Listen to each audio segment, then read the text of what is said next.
Bonjour à tous et bienvenue sur ma chaîne La Danse des Saveurs. Aujourd'hui, on va faire ensemble les gözleme, ces galettes turques ultra populaires, et je vous propose aujourd'hui une farce aux épinards et fromage.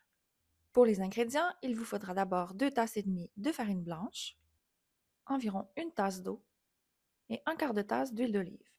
Pour la garniture, il vous faudra 600 g de bébé épinards, environ 6 tasses non tassées, une demi-tasse de feta émietté, un quart de tasse d'oignons rouges émincés, une cuillère à soupe et demie d'anettes frais ciselées et une cuillère à soupe et demie de persil frais ciselé.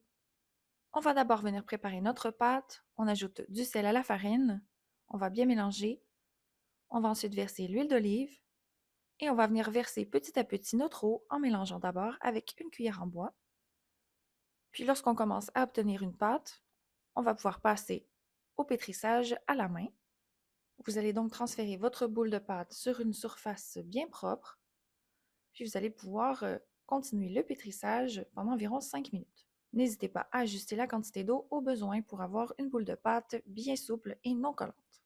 Vous allez ensuite venir placer votre boule de pâte dans un bol et la recouvrir d'une pellicule de plastique, puis on va la laisser reposer pendant 20 minutes. Pendant ce temps, on va préparer notre farce. Donc dans une poêle, j'ajoute un peu d'huile d'olive, puis je fais revenir mes oignons rouges jusqu'à ce qu'ils soient légèrement dorés. Je vais ensuite les transférer sur mes épinards dans un grand bol, puis je vais ajouter tous les ingrédients de ma farce.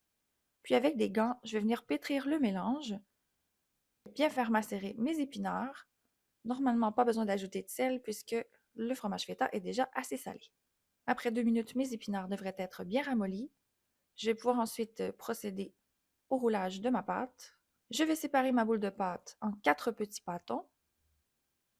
On va les recouvrir d'une pellicule de plastique et les laisser reposer un 10 minutes supplémentaires. On va ensuite venir former des disques d'environ 25 à 30 cm de diamètre. Assurez-vous d'avoir une poêle assez grande pour les faire cuire par la suite. Donc ça devrait vous donner une pâte assez mince. Et on va venir placer notre garniture sur une moitié de notre pâte.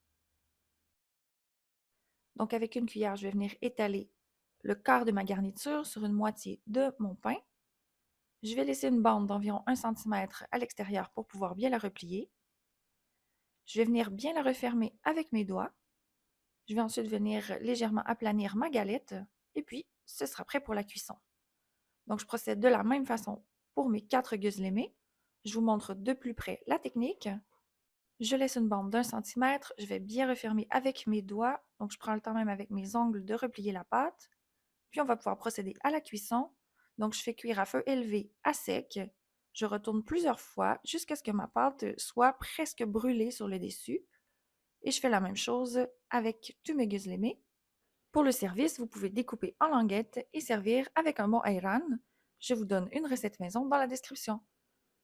J'espère que cette recette vous a plu. N'oubliez pas de vous abonner à ma chaîne.